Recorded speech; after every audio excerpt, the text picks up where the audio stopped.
Hey everyone, welcome to the Elite Real Estate Podcast. I'm your host, Sam Popple, along with my co-host, William McClellan. What's going on, Will? Hey man, favorite day of the week. You know what it is. Really awesome guest today. Definitely. So I first met Tom Bibby at a Grant Cardone Bring Your Deal workshop. He had the number one deal of the workshop. He is a serial entrepreneur. He started in real estate just to mitigate taxes, because he was so successful in his other areas of life that he needed to have tax problem he needed to fix through real estate. He is currently a partner in over 1,000 units, and he recently started a fund with another partner to buy institutional level industrial real estate. So we're definitely excited to learn from Tom today. So without further ado, welcome Tom Bibby. Yeah. All right. Thank you very much for having me, guys. Yeah. Thanks for hopping in. Welcome to the show. I'm excited. We're going to talk about some great stuff today. Yeah. The listeners are really in for some entertainment today. As long as they're listening, you're going to find some really just a wealth of knowledge from Tom today. So you ready to dive in? Yeah, man, I'm excited. Let's go. Cool. So for the listeners out there, just tell us a little bit about life before real estate. We heard already in the introduction, you're a serial entrepreneur, extremely successful. So dive into a little bit of how you got interested in business, and take us all the way back about childhood, college, and then as you transitioned into the business world.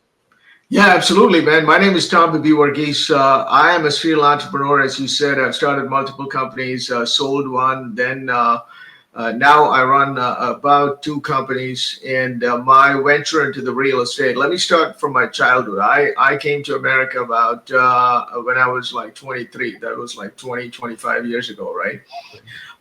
And I grew up in India. And I went to college there. I got a degree in engineering, electrical engineering, to be specific. Then I got hired by a company in America. I came to America. They paid for all my expenses, my plane ticket and everything. I came here. I worked for them for some time, shifted a couple companies, and then I wanted to start my own firm. And I didn't know how to do it. And then finally, probably divine appointment, and I was able to start my own firm. There was a digital marketing company that I started. There's so many things that I'm going real fast, but I started my digital marketing company right from my basement at my home. And when people say they started the company in the basement and all that, I mean, half of that is BS, but I really started from my basement, and I didn't have any clients. And I started, and my first client was my doctor, the second was my dentist, and the third was my chiropractor. And that's how I got started in digital marketing. Really? Yeah, that was my first business. Tell us a little bit about that massive transition as an electrical engineer, probably in more of the corporate world.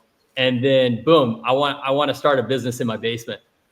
Yeah, exactly. That's so I was my background is in electrical engineering, and then I was hired as an IT consultant, IT/business consultant, right? Got it. So I used to consult for big Fortune 500 companies through several of the other consulting companies that I worked with, like Deloitte Consulting, Hitachi Consulting, and all that. And we would travel every week. We would be in different companies where we consult, like Starbucks, Pepsi. Those were the clients, and then we would go on Monday and come back on Thursday. So I was pretty much living out of my suitcase, and that was my lifestyle. And I knew that this is great for some time. I mean, especially when you're not married, it's a great life, right? You can travel and all that, but it gets boring after a little bit. And I was like, man, I got to get out of this. But always my dream was to start my own business. Okay, so I didn't know how to do it, and I didn't want to do it in the field that I was in, because that would involve a lot of travel. So it happened that so when I was traveling, I would come home on Thursdays and I would fly on Monday. So I only have like 2 days, pretty much the weekend, to do it, whatever I want to do, right? Like Friday through Sunday. So that is the time when I had to get my physicals done, and I had no primary care physician, if I remember correctly, or he was busy or something when I called him and said, hey man, I cannot take you in. So I called like several people. Finally, I found a doctor who was able to take me in the same day. So I showed up there, and it was a young guy, just started his practice. And obviously he didn't have enough patience, which is why he was able to see me the same day. But the guy was really sharp, young guy, sharp guy, very broad-minded and all that. And then he said, "Hey man, I just started this practice. I need somebody to create a website." I said, "Man, I don't know anything about a website." He said, "Can you help me?" I said, "Man, maybe I can figure this out." So what I did was I said, "Hey, I'll get somebody to do your website." Okay. So, and he paid me money. I hired somebody to do the website. And that was the next time I saw him, he said, "Man, I have a great website now. I need to get patients online." I didn't know anything about internet marketing, digital marketing. So I found somebody else and who could do the internet marketing, SEO, pay-per-click, and all that. And he started getting like 20 patients a week, and he was sold. Then I pitched this to my dentist, and he was sold. Then was my chiropractor, and the next thing, you know, as they say, I was in business. And then I transitioned from my corporate. It was a big leap because I was getting six figures, and this is back I think 15, 16 years ago. It's pretty good money. And then all the expenses were paid. So when I took that leap, I started the business. And then thank God that it's been successful. And I exited out of that business in 2023. I was able to sell it for several $1 million. And that's my story of the first business. So while I was running that first business, I also started another e-commerce business at that time as well. And that grew into a pretty successful business as well. And I got an offer for that. I never sold it, which in hindsight, it was probably better to sell it because it had its ups and downs and all that. So that's really my story. Wow. Yeah, that's really interesting. Oh, I know you're based out of Texas, right? Yeah, I'm based out of Houston right now. Houston. Okay. Cool. And then is that where you started everything in Houston? No, actually, I was in Chicago for the last 20 years or so until 2022, and then I moved to Texas in Houston in the latter half of 2022, and that's this is where I'm based for the last 2.5 years. Awesome. Okay, nice. How do you like Houston? Oh, I love it, and I don't have to deal with the cold and the snow and all that stuff, which is why I left Chicago. Yeah, definitely. Yeah. So, was there anyone early in your life that inspired you to get into real estate, or how did you make the transition to real estate? I knew you said originally you needed to help with the taxes, so you were paying too much in taxes. Yeah. So the only real estate I owned at that point before I got into buying real estate was just my house, and I always wanted to own property. That's as much as I knew about real estate. I didn't know anything else. I thought real estate was buying some homes, buying more homes, which is what I saw people do in the neighborhood and rent it out, right? I didn't know anything else. So what happened is when I go to my CPA to do the taxes, he would tell me, "Hey man, I'm looking at your tax returns, and you have to do something to lower your taxes. You're paying too much money to the IRS, so you got to lower your taxes, and the best way to do it is by real estate." And the reason he said that is because he had several properties that he owned, although they were single family and duplex and all that. He said that's the best way to mitigate taxes because there's only so much you can do with putting money into IRA and all that stuff. Mm-hmm. And I said, sure. I mean, I have no idea how to do it. If you can help me, that would be great. And then I didn't know what to do. And a year went by. Next year, I'm sitting in front of him again. And I said, and he says the same thing. And I said, man, I don't know what to do. And he said, don't worry about it. I will help you find the property, and I will help you get into real estate. So he also owned a real estate brokerage at that time. And he helped me find the first 6-unit multifamily building. And and then he took me there. He said, this is the building for sale. You don't need to worry about a lot of things because there's a property manager on site and all that stuff. I didn't know anything about anything he was saying. I just went along. PA that also owns a realty firm, and then you just went all in. Said, yeah, I just followed his instructions. He said, this is the price. And I didn't even say, can we get it for lower or something? I mean, he said, this is the price. And because I didn't know anything, I simply dove into it thinking that he knows everything. Sure. And it's just not bad when I think about it, you know. Mm-hmm. So it turned out okay then. Well, I mean, the first year was a huge learning curve and slash nightmarish because I had some nightmare tenants in there who never paid rent. And this was right before COVID, actually. So okay, so this purchased a building. Yeah. Go ahead. I purchased a building in February of 2020, and then COVID hit, and there were some tenants who took advantage of that, the no pay rent. I mean, don't pay rent law where the state covers or something like that. So I had a tenant who never paid rent for a whole year. Oh my! And on top of that, she gave me hell by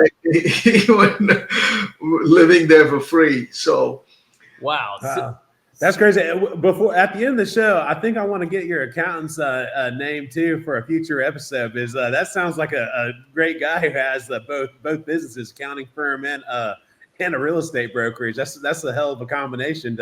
I'm about to buy real estate. By the way, I got these. Isn't that great? I mean, he can just refer people right from his business over to the next business, and you know, it's a great thing because there are so many people in my shoes who have no idea about the benefits that real estate offers. Now, here's another thing. Although I got into it for tax purposes, right? So it saved me a lot of money on taxes, which helps you to defer the taxes.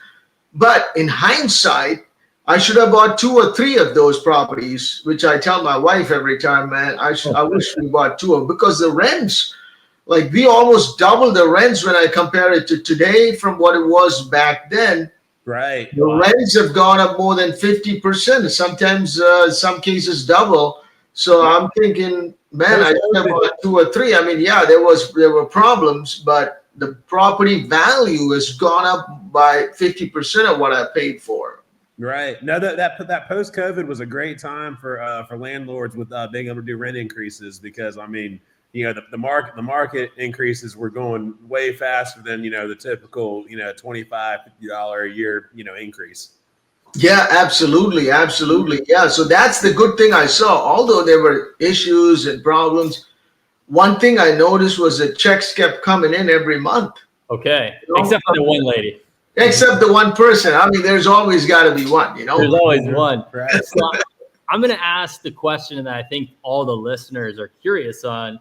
You bought this first deal in 2020. It's 2024 right now. And now you have over 1,000. That is just crazy exponential growth. Can you take us high level on how you were able to accomplish so much in 48 months? Yeah, exactly. So as I purchased this, right? So then I saw the checks kept coming in every month, and then the money was going up. Here was the light bulb moment. Okay, so the guy who sold this to me, this is a 6-unit I purchased. Mm-hmm. The guy who sold it to me, and I asked him, "Hey man, are you getting out of real estate? So what's the deal?" He said, "No, I'm going and buying a 32-unit building," and that was a light bulb moment for me. I was like, man, I got to be doing that. Why am I sitting on 6-unit, you know? But I didn't know the real game because I had never owned real estate, right? But then when I saw the checks kept coming in every month, where you didn't have to do much once you put the tenants in and there is some maintenance, you got to have a property manager or something like that, right? Mm-hmm. But there is consistent income coming in, and your property value is appreciating. Then I was like, man, I got to own a few more of these. Mm-hmm. That's when I started reaching out to mentors and, looking for people who can scale. And I mean, all these social media posts just started. Facebook realized that I was in the market for this, and they started showing me mentors post after post. And then I signed up for Grant Cardone's event, and I was there. Then I joined the club, the real estate club. And that just, I mean, he opened my eyes to think big. You can't just sit on some 6-unit and think or even 32 units. You got to go big. And that's when I found the right partners, the right people to partner together and scale from there. And although we all want to own everything ourselves, the big game is in owning large portfolios with multiple people so that you can have a whole portfolio, and the income is incremental, exponential at that time. So what I did was I partnered with the right people. I was able to, thankfully, partner with the right people. We were able to acquire some great real estate.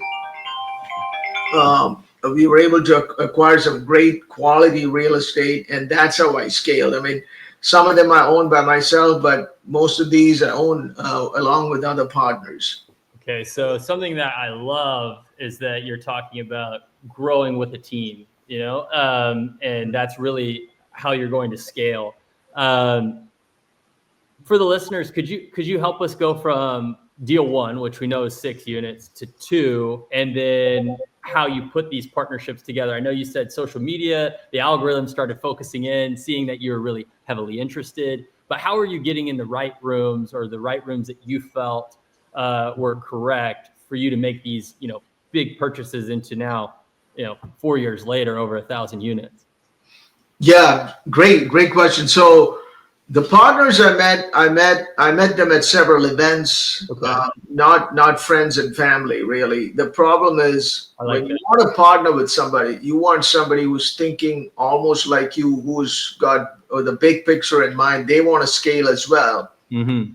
Because if you want to partner, if you go and tell somebody, hey man, I want to buy a lot of real estate, and they're not on the same page, they're just going to drag your feet, and it's going to take years for them to make up their mind, right? Mm-hmm. But if you're able to find the right people, that's why these conferences and these events help, I believe, because everybody who comes there, for the most part, they have a mission. They want to grow. They want to achieve great things in life. And as a result, you get to mingle with those people, and great things come out of it. And I was an action taker like you guys, and I didn't go there to spend time and waste my time. I went there intentionally to meet people. Also, I invested in others' deals that I saw was good. But I also met some great people, not in one event, but multiple events. And then we had multiple meetings after that. And it's also something you got to be careful about when you get into partnerships, because it's sort of like a marriage. Once you get in, it's hard to get out. Right. Okay. So that's another lesson I learned. So you got to be careful, but you're going to meet some people who are on the same page. And that's how we formed the teams. And then you bring the strengths of different individuals together. So somebody may be good at raising funds. Somebody may be good at managing the property. Somebody may be good at asset management. Somebody may be good at investor relations. All these things need to happen. Maybe you can wear 2 or 3 hats, but when you have a team, especially when you're starting out, a team is super important, because you need to have multiple skill sets on the team to help you to grow. And the other thing I also believe is when there is partnerships, there is a little more power in negotiating several things. So those are the advantages of partnerships that I realized. Yeah, I was curious because I know just from the time I originally met you on your top deal of of that Bring Your Deal workshop, to later on getting on another call with you when you were raising funds for an RV park. You've dabbled in a little bit of a variety from apartments, storage units, mobile homes. So how did you kind of go across those different ones and then get to the point now where you're going to be focusing really just on high quality and industrial properties? Yes. So when I started in investing in apartments, and most of my holdings are still in apartments.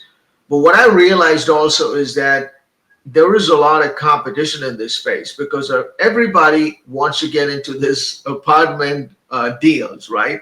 Mm-hmm. As a result, what happens is the prices are getting bid up, and they did get bid up during the 2021, 2022 timeframe.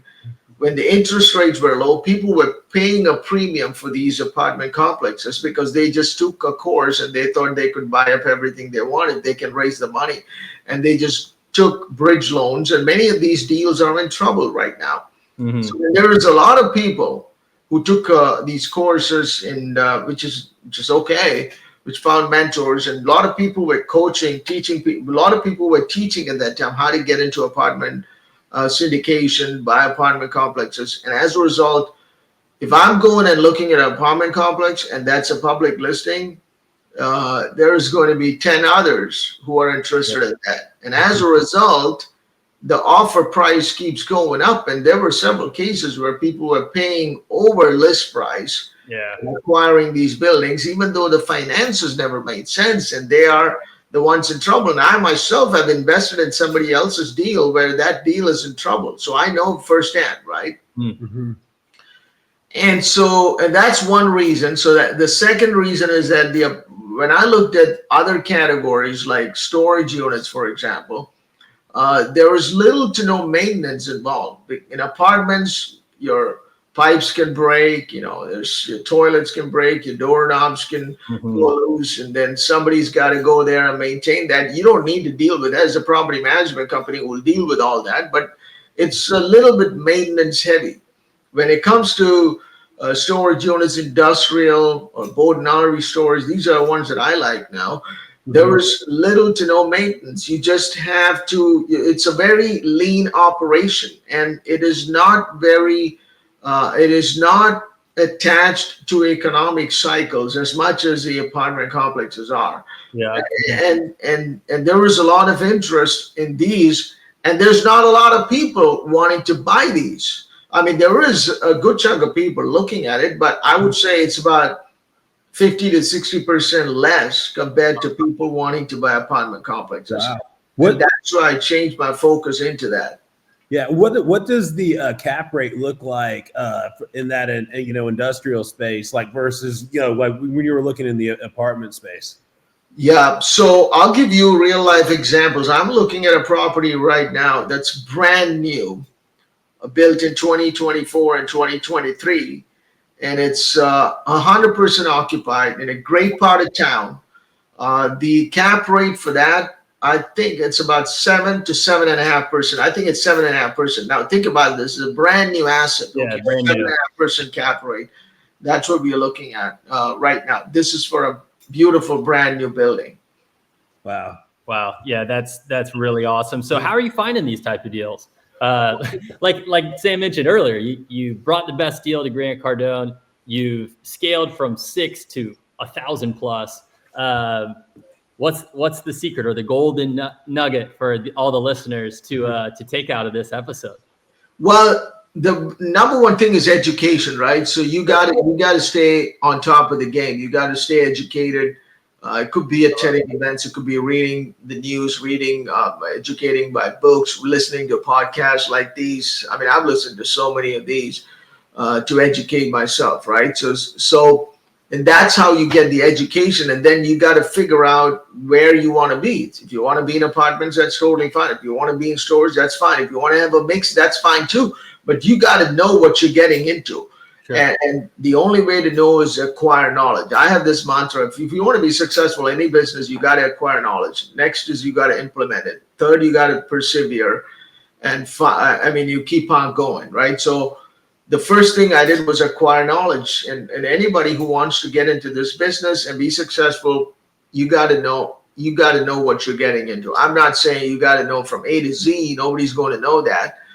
But you got to acquire enough knowledge and then take action. Don't sit on that knowledge for the rest of your life, polishing it, studying it. Analysis paralysis never leads you anywhere. So take action, find the right team, join with them, and take action. Sometimes you may not be the first deal. You may not be doing it yourself. Just do it with some partners and learn the game like that. So sometimes you got to dabble in it to learn the game. And then so you play in it. That's how I didn't know anything about storage until I invested in one other deal with somebody about storage. And I saw the returns coming in and the less intensive management. And that's how I shifted my focus into storage and industrial. And our best performing assets now, meaning like what I've invested in so far, is in a category called industrial flex. And that's where we are focusing right now. And it's all by knowledge, implementation, and just perseverance. For the listeners, tell us a little bit more about what industrial flex, what makes up the flex part. Yeah, so what industrial flex storage means is a place where a small business owner, like a contractor, painter, plumber, HVAC guy, they have outgrown their home garage space or their truck space, and they're looking to put their stuff in sort of like a storage, and at the same time where they can operate the business. So it'll be like a small warehouse, and it could have an office space, and basically they want to put all their stuff there and sit there and manage the business and basically run the business out of that. And that's what industrial flex is. Some of these are maybe about 1,000 square feet, and you could just take the walls out and combine two of them and make it into 2,000 square feet. Got it. So those are what industrial flex storages are. I actually just recently saw someone build some here in Pensacola, and I was very impressed by it because they threw it up very quickly. I mean, I think the whole deal was up and done in like 90 days or less. I could tell it wasn't very expensive because it was like an all metal project. I could see the different bays where they had a garage door and then a regular door to walk in. But then I just got to thinking, like, man, I bet they're getting it. I mean, I was thinking probably at least 2,500, 3,000 a space. And I was like, and it wasn't a fancy build. And I think they had 5 of them. So, I mean, if they were getting, I was like, just a piece of property on a back road, all of a sudden my mind was probably collecting 15 grand a month. Is that something kind of like how y'all's work, or? Yeah, what you're saying exactly sounds like an industrial flex space. It's got a garage door, and it's got a small door side entry. And the reason people are building it is because of the demand. The demand is crazy right now because businesses are growing and they want a place to store. And they will pay $1,000, $1,500, no problem, every month, $2,000 for these kind of spaces because they get to put all their stuff Right. and operate their business out of that. So it's a business expense for them. Sure. So these, I mean, like the ones that we have a 40 unit one in Georgia, and that's 100% full all the time. Wow. That's awesome. That's amazing. So you told us a little bit about what you're focused in, industrial flex. So tell us a little bit about the investments and what you have in real estate and for right now, looking into kind of the next 12 months. Yeah. So at the moment, I'm laser focused on acquiring more industrial flex storage. Laser focused. I love it. So because the reason is industrial flex storages or industrial is in a place right now where apartments were probably 10, 15 years ago, where there were not a lot of people looking at it, right? There were not a lot of coaches and people talking about it. So we are at that moment for industrial flex storage. The reason I know that is because of the demand. I mean, it's so hard to find a proper space because one of them, the space that I was looking at that I just told you, which is 7.5 cap rate, right? The way they rent that space is even without a broker. He said all he did was just paint the phone number on the wall. That's how bad his marketing was. Oh my gosh. I love to hear that. That's and that space was filled up. I'm talking 40,000 square feet was filled up by simply putting the number outside. And he got calls and he filled that space up. Did y'all end up, did y'all acquire all these already built, or did you guys get land and build any of them? No, we just acquire already stabilized assets. So which means there is cash flow coming in.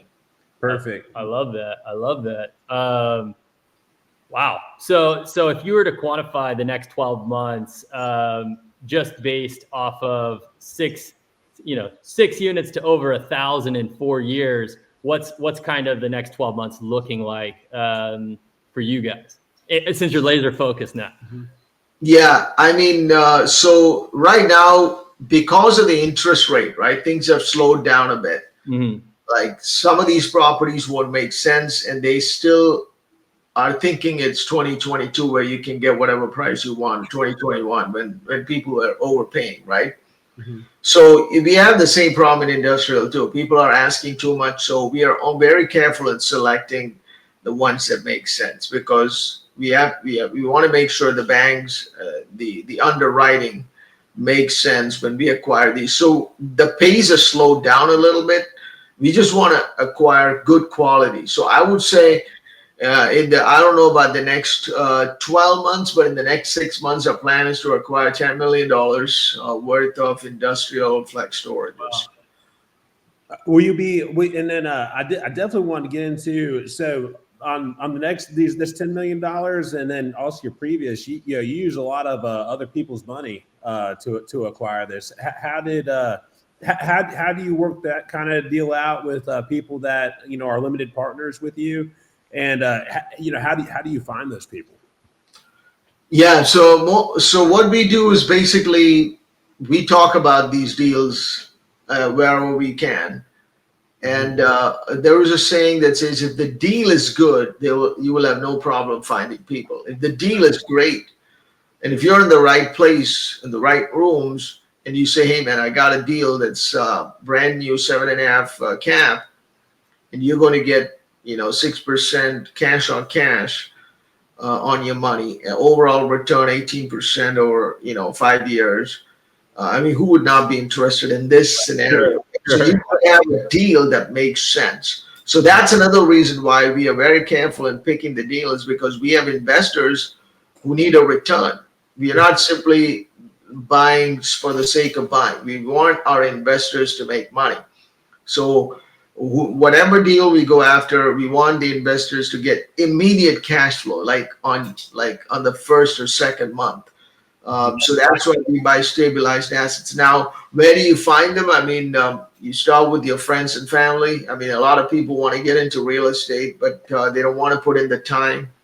Mm-hmm. They don't have the time because they're working or they're running a business, and you could be their guy who can manage it for them. And all they have to do is just get the money and get a return. Put the money and get a return. And I mean, I know there's social media you can do, but basically people you run into every day who've got some disposable cash sitting around, those are the ideal candidates to go after. All right. And I know you're currently in the fund model, but I'm assuming prior to that you were doing more, some syndications, on an individual basis. What does and I'm sure it kind of shifted, from the beginning to the end, because I know a lot of times people's earlier deals have one kind of split style, and then once the syndicator is known better and knows is well known, they can charge a little bit higher one. But what's the typical split look like in your syndications, and then you do any kind of preferred return for your LPs? Yeah, so I've done everything: joint venture, syndication, and funds too. The reason so in joint venture is straight up partnership, right? So you just write up you just form a company, and then you put an operating agreement, and everybody gets a certain number of shares and stuff like that. So joint venture, that's what joint venture, which is perfectly fine for smaller deals. And if there's a smaller number of partners, if there's like 4 partners, you don't need to go get a syndication or fund and all that. You could just do a joint venture with a really tight agreement on the roles and responsibilities. Now, the syndication, it gives you more protection as a general partner. But the problem with syndication is you have to, for each deal, you have to have a new syndication. Like, it's new paperwork for a new deal. Each deal must have its own paperwork, agreement, PPM, all that stuff, right? Mm-hmm.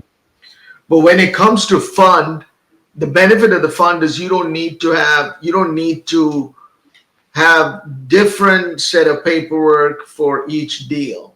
Mm-hmm. All deals could be in one fund, and you just promise your investors, or you just publish that you're going to give a certain amount of return, and this fund is going to own industrial real estate, and you're going to get a return of 8% and plus the upside. Now, when it comes to the split, it's up to you. You could do 80-20, 70-30, so, whatever you want. You could do that in the fund just like you do in syndication. The only thing is reduced paperwork with the fund, and you don't need to be hunting for cash every time there is a deal that's coming through. If you do the fund model right, you will have cash sitting around where investors have already invested into your fund, and you just take that money and deploy it into each project.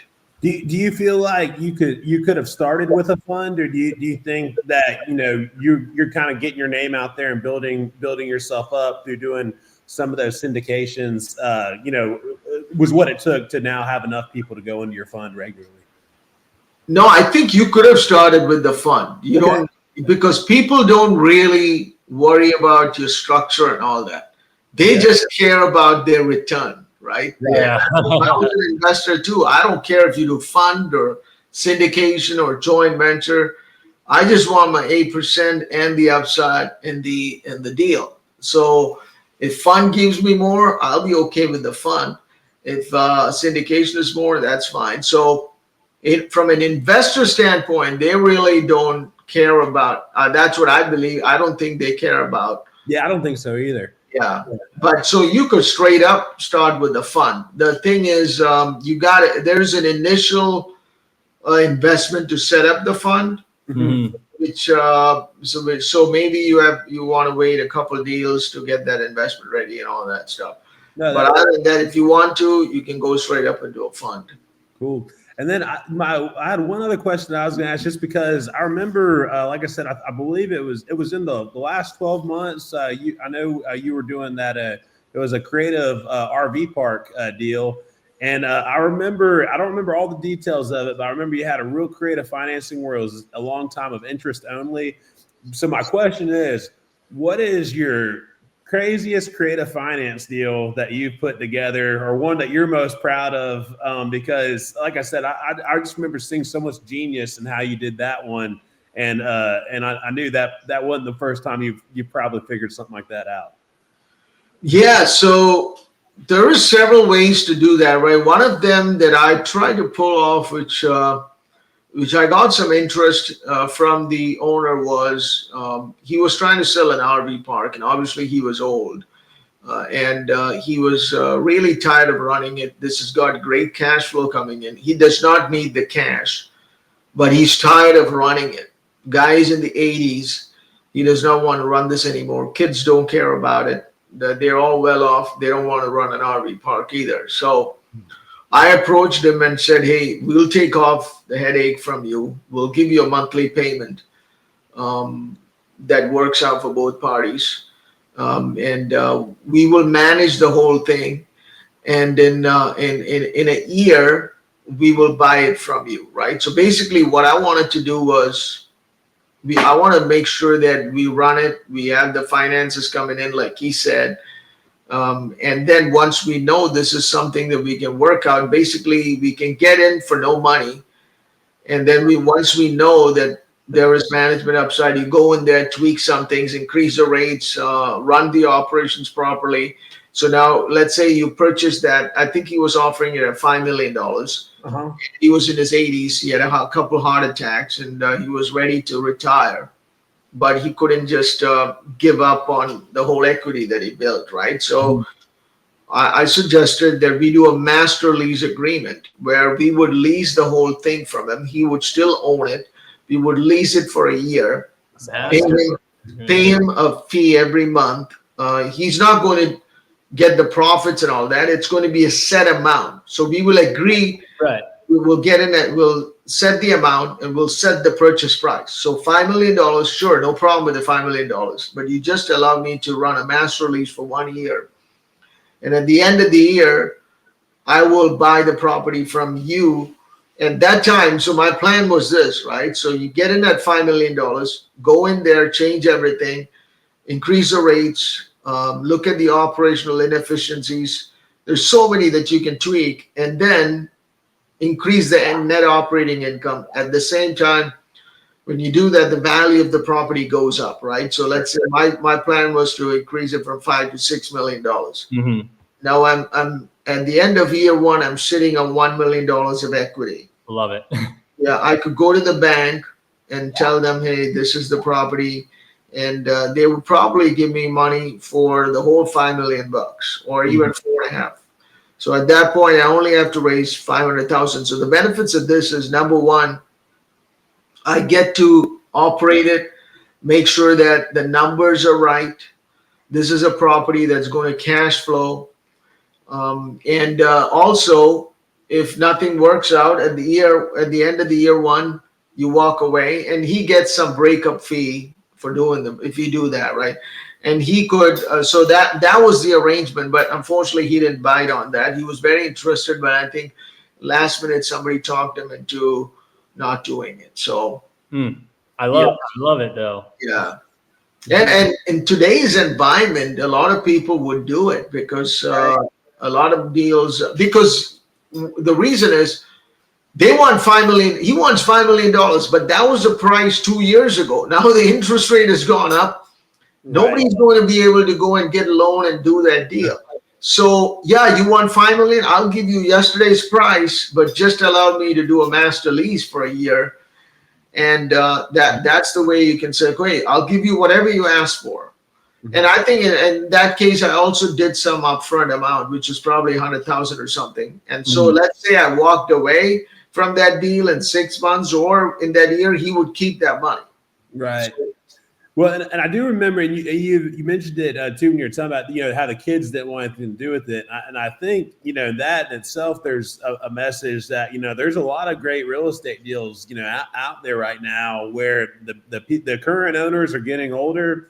A lot of people these days don't want extra headache because life is getting easier in so many ways that a lot of people don't want to do any kind of hard work anymore. And so, I've seen a lot of people where their parents have built something great, but then the kids don't want to work it. And, and so, I remember the deal you had was so great because that way the family could continue to, earn money, long past, grandpa's, death, and have it be protected and, no risk, because no matter if money went up or down as far as revenue, they would have got paid the same under that, agreement if it would have worked out. But like I said, I do think there's more deals out there where that kind of creative financing, definitely, can come into play. Yeah, there is a lot of deals out there like that. This is a generation where the transfer wealth is going to happen. Sure. A lot of baby boomers, not only they own a lot of good real estate, good cash flowing real estate, but they own a lot of businesses too that's up for sale, and the kids don't want to run it.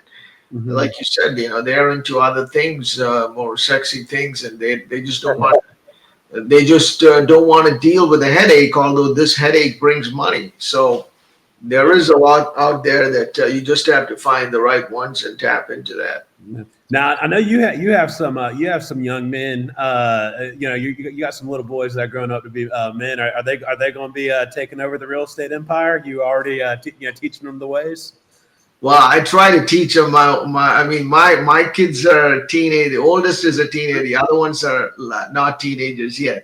But I'm already seeing the attitude of kids today in them. They don't want hassle. They don't want to deal with nothing. Yeah, they don't want to. I try to teach them about real estate, like try to do the math and all that. But we'll see. These kids today, they just want everything easy, Yeah. They have several shoes and several things, and one goes and they get another one, and they're spoiled, and they want to live the life that way. And I tell them that's not how it's supposed to be. So we'll find out. Right. So if you were, that's obviously an amazing way to be creative. And so for the listeners, I think, as much as you want to educate yourself, the more education you get, the more creative you can also become. The more team members that you add in. So if you were to think of all the deals with multiple team members and partners that you've had, what's your number one deal that you can think of? Yeah, the number one deal that I have done is the industrial flex storage facility where we purchased it. It was 40 units. It is 40. The number one deal that I purchased is the industrial flex storage deal in Georgia, which is about 40 units. And we went in, and the rents were about 600 something. Today, the rents are close to $1,000 in a matter of 3 years. Nice. And it's always 100% occupied, and it keeps. What'd you purchase it for, and what do you think it's worth about today? If I remember correctly, we purchased it for 3.6 today. I think we already have received an offer for $5 million on that. Oh, I love that. Yeah. So, but it's worth more than that. If you do the NOI and everything, so it's. And I know we're already talking about a 48-month period, but what year did you buy that? Because I just want to re-highlight for the listeners how quickly you grew that value. Yeah. So we found this building in 2022. We immediately noticed that the rents were less than market rents, and so we knew that we can increase the rents at least a couple $100. So we acquired the property with that in mind. We increased the rents with, I think the first year was like $100, 200. Then we had some vacancies where people didn't want to pay, and then when we listed it for $200 more, no problem, no pushback. People were still renting it. Then we started pushing the rents, and now it's $1,000 to rent that facility per month, and I think we got it for 600 something average rent when we bought that facility. And I think it's still a good deal for people who rent. I mean, where can you get something for $1,000 where you can run the business and put all your stuff in, Yeah, Right. even these like co-working flex working facilities, offices are $600 a month, $400 if you want a small cubicle, right? So yeah, and you're sharing with somebody. This one is your own, so yeah, that is incredible. So I always like asking this question, and I think for you, it's getting more of these Georgia deals. But what's the lifetime or the end goal look like? Acquiring as many 40-unit Georgia deals as possible, of course. yeah, absolutely. I mean, in hindsight, 5 years from now, you'll be thinking, man, why didn't I buy more of these? Yeah, yeah. I mean, I'm telling you, that's the case with real estate all the time.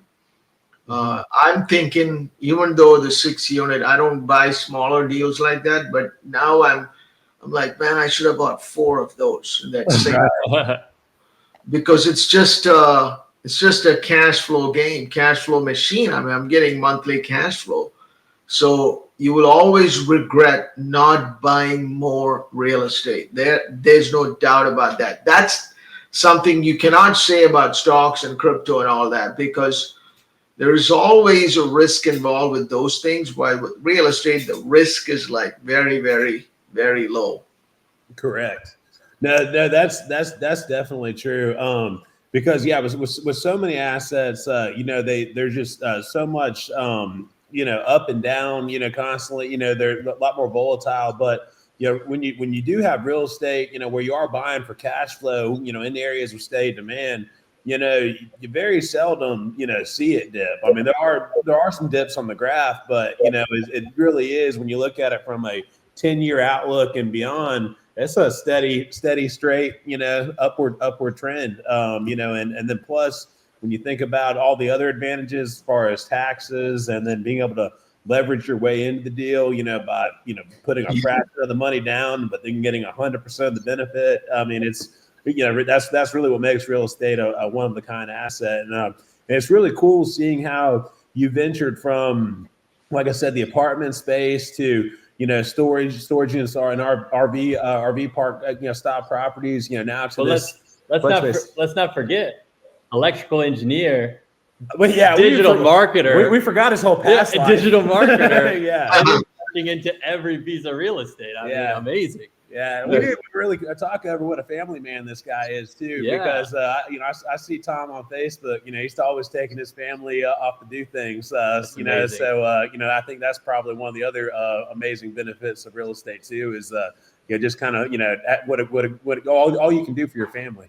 Mm-hmm. Yeah, absolutely, man. Yeah, that's once you have a good piece of real estate, that's going to bring in cash flow every month, and you don't have to do much, and the property is appreciating every month as you're collecting the cash, right? That's a beautiful thing that I love about real estate. Yeah. Well, so as we're kind of getting towards the end of the hour, one thing I always like to is for my own interest and Will's interest, but also for our listeners, what's your favorite, or maybe even up to top 3 favorite books that you've read that really helped you get to where you are today as both a businessman and real estate investor? Yeah, so my whole mindset about the 9 to 5 and to business shift happened when I read the book Rich Dad Poor Dad. Mm-hmm. Okay. So that's the book that changed my mindset. The other book that I read when I was in my childhood, is called The Power of Positive Thinking by Norman Vincent Peale. That is an amazing book that I read in my teenage years. Then there is another book called E-Myth, Revisited. It is it's written by Michael Gerber. Yeah. Yep. That's about how to set up systems and things like that for your business. That's another book. And then there is this book by Grant Cardone called Sell or Be Sold. Sell or Be Sold. Yeah, these are some amazing books that really has changed my life. No, I agree. Yeah, I know for sure. Will and I were in a wholesaling mastermind where the E-Myth was one of the assigned readings. Yep. It was a 6-month mastermind where we got different book assigned every month, and E-Myth was one of the ones we had on there. And then I've actually have read these other ones as well, and I couldn't agree more that there's a lot of benefits in all these books. That's awesome, man. That's great to know. Yeah. Man, I don't want this episode to end, really. We're going to have fun and dive pretty, if you would ever want to join us again, but to get into the nitty gritty of the I'm actually super motivated to go find a flex space deal that we can get. Same. We need to hop on the deal finder. Yeah, because you're gonna find them and keep stacking them. That's what you gotta do. Finding them and keep stacking it. I love it. I love it. But yeah, I would love to get into the nitty gritty on it. I'll have you back if you ever have any time. But yeah, man, would love to come back and share more what's going on and how people can get involved with you guys and get into real estate. So would love to come back, man. I had a lot of fun talking to you guys. Yeah, definitely. It's I have 4 pages of notes here, so just awesome, and I can't wait for the next one. And I know that the listeners always love this. What's some advice that you would give someone that's starting today if they want to do what you do? Yeah, so the advice that I would give them if somebody is looking to get started today is to start small, but start now. Start small. Don't wait till you figure everything out. A lot of people are like, man, I will only start once I figure something out. What you want to do is with the info, if you already have some knowledge, the next thing is you got to take action. A lot of people are sitting on the sidelines, not taking action, afraid of failure, afraid of not being successful. But you got to take action, guys. You got to take action. The action could be anything, like committing yourself to learn more, committing yourself to listening to podcasts, committing yourself to invest in some real estate, committing yourself to partner with somebody. But you got to do something, and we still have several days left in the year, and it's not late to get started. Don't wait till the next year. Start small, but start now. Perfect advice. Perfect advice. Definitely. Mm-hmm. Well, awesome. So, Tom, where is a place if someone wanted to get in touch with you, if they wanted to invest in your fund, or if they had an industrial space deal that they wanted your fund to buy?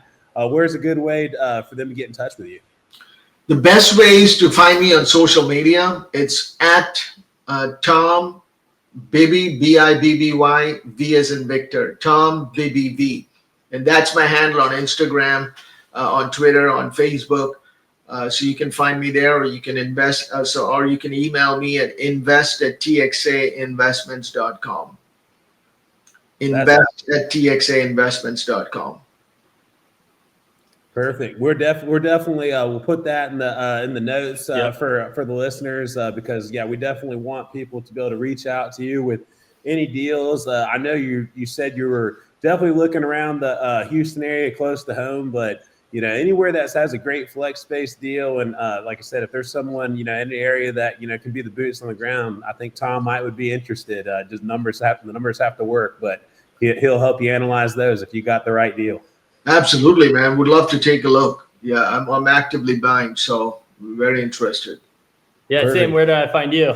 Yeah, so the best place to find me is at my Instagram, Sam_Florida Man. So just shoot me a message on Instagram or go to our website, theeliterealestatepodcast.com. We would love to look at any deals that you're looking at. Will and I are predominantly in the Northwest Florida area and South Alabama area. But we venture out too. So if you got a good deal that makes sense and makes numbers, we'll definitely look at it. And then what about you, Will? Yeah, man. You forgot where else people can find you. We got to thank Clean Eats. Clean Eats. That's right. Yeah, find Sam at Clean Eats, and thanks Clean Eats for being our sponsor and allowing us to get great guests like Tom. So make sure you guys stop Pensacola, Mobile, Shalimar, or Tallahassee. You can find him there too, or on Instagram. You can find me on Instagram as well, Elite REIFL W McClellan, like my name. And of course, just visit the eliterealestatepodcast.com to check out our latest episodes. You can directly subscribe to all your favorite streaming as well right there. And soon you'll be able to find all of each episode's book recommendations and quick highlights. So coming to 2025. Yeah, coming for 2025. It's going to be, we're revamping the website, making it really user-friendly, and taking highlighted notes, a lot of our bloopers, and as well as good short clips and things like that. Plus more free benefits for anyone that wants to look, learn, and listen. So definitely, that's one of the reasons we're going to be posting this recommended book list. And then we're actually even going to be taking notes on how many times each one's recommended. Rich Dad, Poor Dad is definitely a top recommended book on this podcast. You heard it from Tom today. It definitely inspired him. And man, we just want to thank you again for giving us your time because we know your time is valuable. I mean, anyone that created these multiple multi-million-dollar businesses and has fundraised to get to over 1,000 units, I know time is super valuable. And we appreciate you gifting us this hour to help share the knowledge with all these other people that want to get into real estate. So definitely thank you for coming on the show, and we can't wait to talk to you again. Yep. You're welcome, man. No problem. I really enjoyed the time. Thank you guys for having me. Yes, thank you, and look forward to doing a deal with you. All right. Likewise, man. All right. Well, we'll see all you guys on the next episode of the Elite Real Estate Podcast. We appreciate Tom, Bibby, Varghese for coming today, and we look forward to seeing everyone on the next episode. All right. Bye, guys. Bye.